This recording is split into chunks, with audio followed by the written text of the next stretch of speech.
Hello, it's Stuart, the Unrepentant Atheist. This is, let me see, when did this go out? Wednesday, 27th of March, 2024.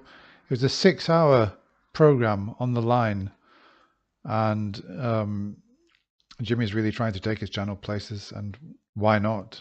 He's got, on some days, he's got two shows. He had two shows on Sunday, one after the other. And he had a 6 hour show today on the 27th. Unbelievable. There were some interesting calls.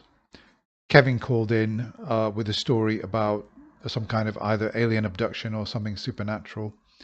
And there were elements of his story which I thought that if you advertised, for example, a haunted house weekend and people signed up to that, yeah,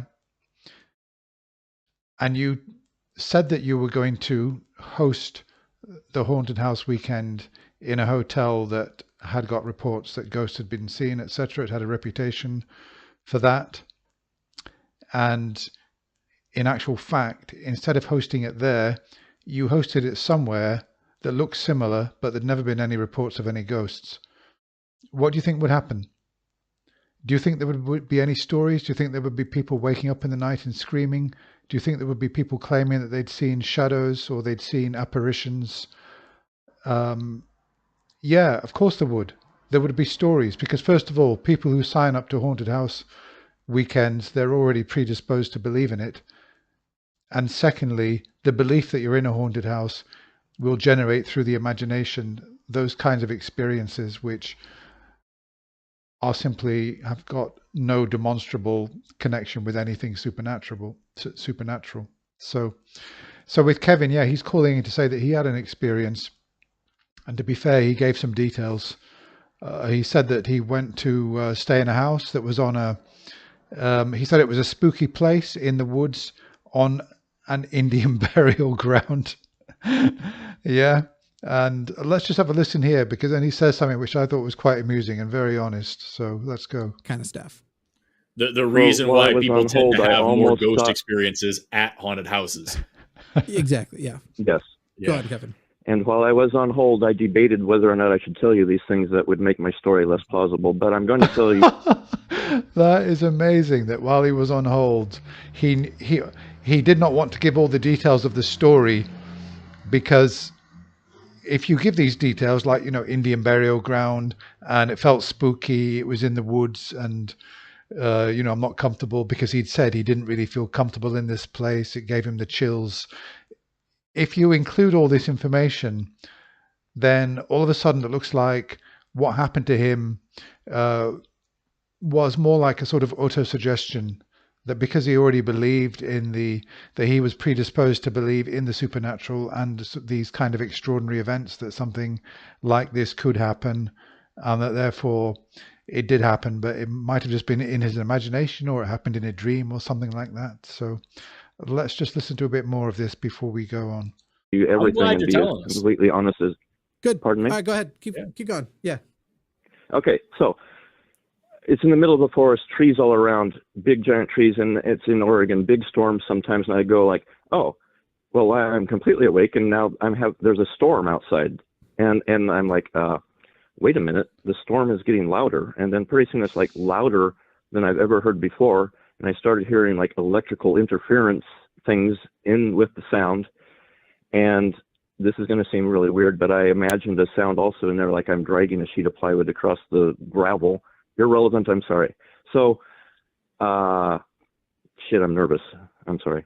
Yeah, so just to say, he'd gone to sleep, and he said previously that he woke up at 3:02 in the morning, and there was this strong storm, and he heard these sounds. It's all good. Okay. First, I always find it strange when people say, "Oh, I woke up at 3:03 in the morning." It's amazing that they remember the detail. It's amazing that they woke up. They either looked at their watch, or they looked at their mobile phone, or the clock. They made a mental note of that, and they've got that exact timestamp. It's amazing. First of all, I didn't see nothing. That's probably important for you guys to know. I had a gun beside my bed, and I'm responsible for taking care of my grandfather's shit, and he's been robbed a few times. And And I'm like, I'm the big, strong man, 6'2" with lots of muscles, and I'm just going to take care of business. And guess what I did? I left the gun beside the bed, and I hid under the fucking covers because I was fucking terrified beyond belief. And so here's what I imagined. Here's what it sounded like, okay? I imagined it because this is what it sounded like. As I'm hiding under the cover, shivering, hoping I'm not going to explode or be sent to hell or up to Mars, or, you know, not Mars, but someplace.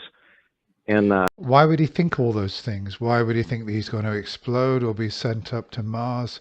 Why would he, just because he's heard these sounds, why would he necessarily think that that was even something that was likely, or not likely, but even possible? It just shows he's already in a frame of mind.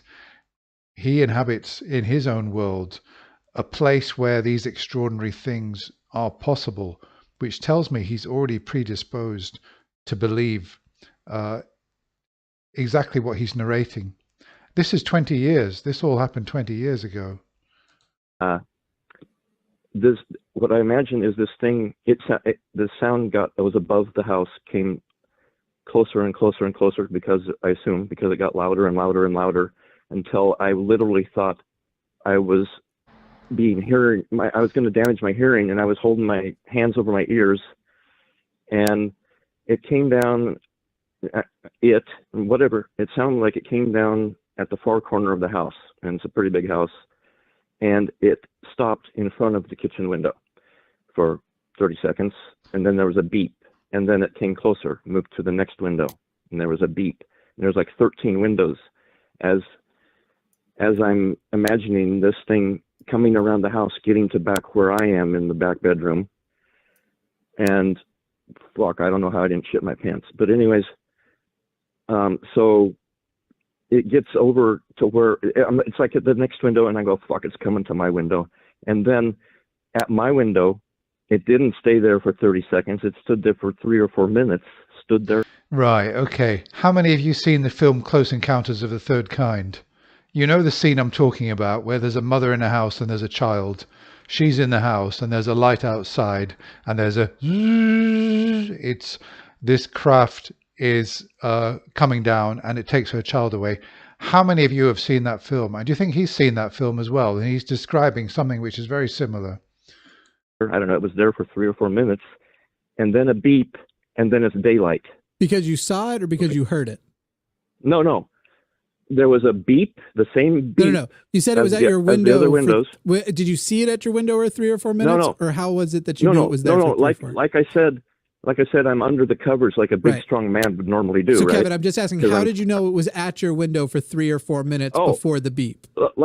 Like I said, it's a huge, intense sound like I can't even describe. So you hear the sound outside your window, most clearly lingering. Got it. That's all I wanted. 3 or 4 minutes. So he's cowering under the covers. He doesn't see anything. Although he claims he claims there's a light. He claims there was a buzzing sound which gradually got louder, and then it appeared at a window. He's under the covers. How could he know this? And there are 13 windows, which is odd that he'd counted the windows. And there was a beep, and then it moved to another window, and then there was another beep, and all this time he's under the covers.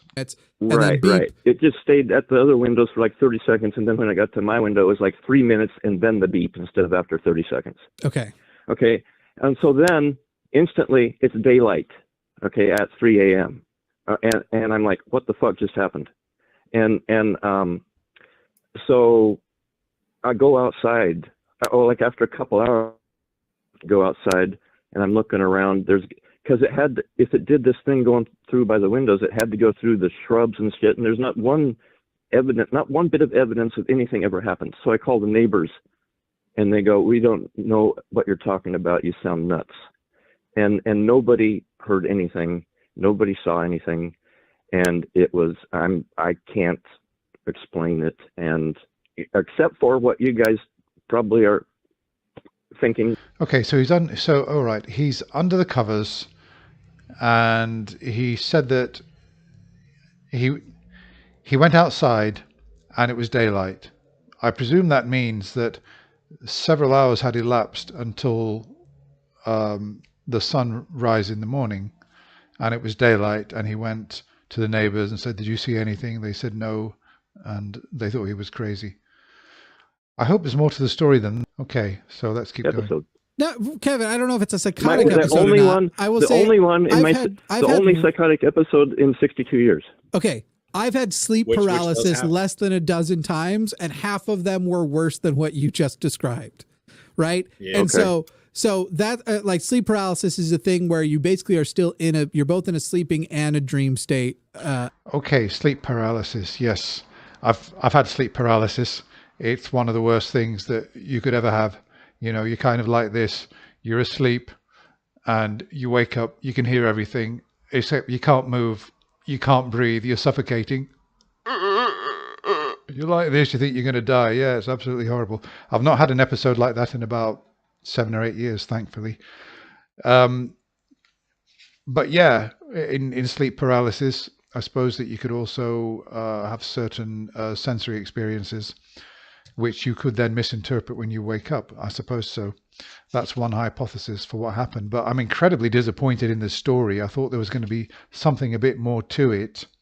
But let's go a bit forward in the video, because they focus on various hypotheses about what it might have been. He might have breathed in something, or he might have been under the influence of alcohol, or maybe some drugs or something else, or it's just something that can't be explained.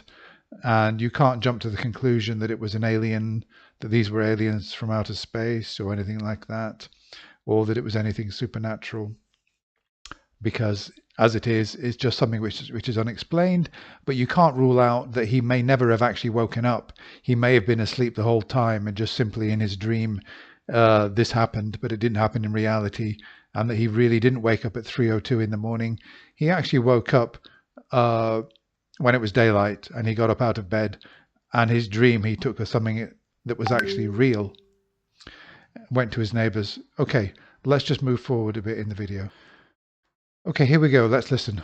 We're just asking you to accept the fact that it's more likely that you made a mistake, you had a bad dream, you tripped balls, something goofy happened to you, and you stuck with it for a long time, than it is to say aliens exist or whatever crazy thing you think it might have been. Now, bear in mind, this is this part of the conversation is like 6 minutes after the last part. And what do you think they've been talking about since that particular time? I mean, Forrest has already said this, and Jimmy's already said it, that it might have just been a dream. It might not have actually been real. And they actually keep coming back to it. And yeah, absolutely. Let's see how he responds. By the way, have you ever seen the film Teen Wolf, an 80s film? It's just that the way that Jimmy looks kind of reminds me of that film. Okay, forget that. Can you grapple with that for a second, and just to say, like, it's more likely that you made a mistake here than this really happened? Okay, I'm very sorry if I sounded like I wasn't listening to what you guys were saying or something, because I was. But I've had 20 years to think about this, and I've heard all this from other people before. Memories get bigger and scarier and crazier the more you sit on them and ruminate on them. Okay, all right, that's fine. Okay, and now Kevin, here we go. It doesn't change what I said. So it's not 20 years worth of memories. All right, so Kevin. Yeah, I mean, I've been convinced of something, say a fact from my childhood or from my teen years. I've been convinced that, for example, something happened on a particular day or in a particular place, and I keep coming back to that memory. Oh yeah, that happened, it happened there, etc., etc. And then, yeah, that definitely happened. The more I think about it, the more years that pass, the more convinced I am that it happens to be true. And then guess what happens? I find some evidence that contradicts my memory and makes me realize that that actually was a false memory. Maybe it's a photograph showing me in another location at that particular time on that event. Think, oh, I thought it was that restaurant. I was convinced about it, but no, it's not. It was that one, or something like, to that effect. The more time that passes, the more time that you ponder and brew on an experience like this, it's quite possible that you will actually embellish and get further away from actually what most likely happened. And as both Jimmy and Forrest have said, the most likely thing is that it was just a dream and not actually that extraterrestrials have been. Also, the fact that the neighbors didn't notice anything whatsoever is very telling. If there'd been this craft buzzing down and it apparently stayed there for some time, I would have thought that the neighbors would have noticed. Kevin, one of the things you kept saying was only once in 62 years. All right, Kevin, what Correct. if only once? How did you eliminate the possibility that only one time in the last 62 years you inhaled a mold that you are allergic to and that your specific allergic reaction is to hallucinate? How did you eliminate that possibility? I did not eliminate it. I just found it less likely than some other things. Yeah. So what's happening is that both Forrest and Jimmy have presented him with these hypotheses, these alternative explanations. I mean, the onus isn't on them to present him, to help him with alternative explanations. But since he's called in and he is so stuck on this that it actually happened and it's a real event and that extraterrestrials did indeed visit in this alien spacecraft, it's just as well to say, well, actually, because he said, oh no, I really experienced this, it couldn't have been anything else. It's just as well to show that, well, maybe it could have been this, maybe it could have been that. How could you rule that out? And then he's coming back to, yes, I admit that. I admit it's true, except that to me, because I had the experience, I'll go with that. So I will rule out these other explanations because I had the experience, but I understand that you can't rule out those other explanations, so that to you, they're going to be more likely than my explanation. Okay, let's just move on a bit. Okay, yeah, so Forrest has pointed out to him, because Kevin did say he still thinks that his explanation is more probable than all the other explanations which have been proposed, such as hallucination, dream, etc. And Forrest has pointed out to him, how can he say that? How can he say that it's more probable that aliens really did arrive in a spaceship and that this was more probable than all these other explanations, when we've got examples of these other things actually happening, people hallucinating, having dreams, mistaking it for reality. We know that that happens. So there'd be some level of probability there. And yet we've got no confirmation that any aliens have ever visited the planet, ever. Of course, there are some people, some conspiracy theorists who would disagree with that, but it's not been confirmed. So Forrest has explained that to him, and this is what he says. Listen to this. Likely than the things that we know for sure can happen and produce the exact same effects. By the way, Kevin, you don't think I'm lying, do you? Kevin, no. Yeah, can you believe it that he said that? Forrest just spent a whole minute going through and just explaining to him his rationale and his reason for saying that it's always going to be more likely that these other explanations are more reasonable, because we've got instances of them happening, compared with no aliens ever visiting the Earth, no confirmation of that ever happening. And he responds and say, oh, you don't think I'm lying, do you? I often get this with with Christians and other people who've got fantastic stories. No, I don't think you're lying. I just think that you've probably put the wrong interpretation on the experience that you've had. I think that you earnestly and honestly believe that you've had that experience and you've related it, and you honestly believe that aliens were actually there.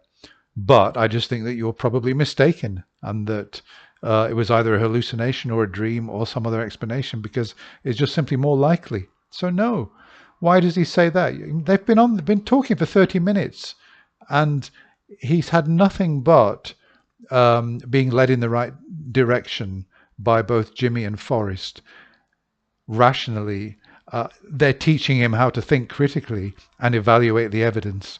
And then he comes up with that 30 minutes later, and he says, oh, do you think I'm lying? Are you calling me a liar? Oh, this person isn't really worth talking to. Kevin, no, I think you're under a misapprehension. Yeah, actually, exactly. I don't know if you're lying, Kevin, because what we've done this entire exercise. I wouldn't do that. Hang on. Yeah, so Jimmy went on to point out that a liar would say, I wouldn't lie to you guys. I respect you too much. I wouldn't waste your time. If you're a confidence trickster, you would build up the confidence in the people that you're trying to trick by presenting yourself as an honest person and asserting and giving examples of how honest you are. Of course, a liar would do that and do it really expertly well if they're good enough. But yeah, just coming back to, yeah, so we hear these fantastic stories about aliens, about ghosts, about the supernatural, etc., etc. Somebody left a comment on my channel with a similar kind of story, with no other evidence apart from the story itself. And I left a comment saying, oh, well, you know something, an alien materialized in my bedroom last night and gave me all the secrets about the universe, and told me about whether God exists or not, and gave me evidence of that. But I've been told that if I divulge any of this information, I'll die immediately, so I can't say anything. So I left that comment on. And really, we've got no reason to believe in any of these fantastic stories, including my own, without proper, objective, verifiable evidence. That's what my position is. And obviously he's come on with his story, this silly story, which really was not worth like 35 minutes of airtime, where really hardly anything happened. He woke up supposedly in the middle of the night. He heard this buzzing sound, etc. He cowered under the sheets, and he eventually got up and went outside, and it was daytime. Nobody believed him, said he was nuts, etc. Yeah, with no reason to believe that actually happened. And the most likely explanation is it was probably just a dream and he imagined it. Okay, or he imagined it. Yeah. Thanks a lot for watching. Bye for now.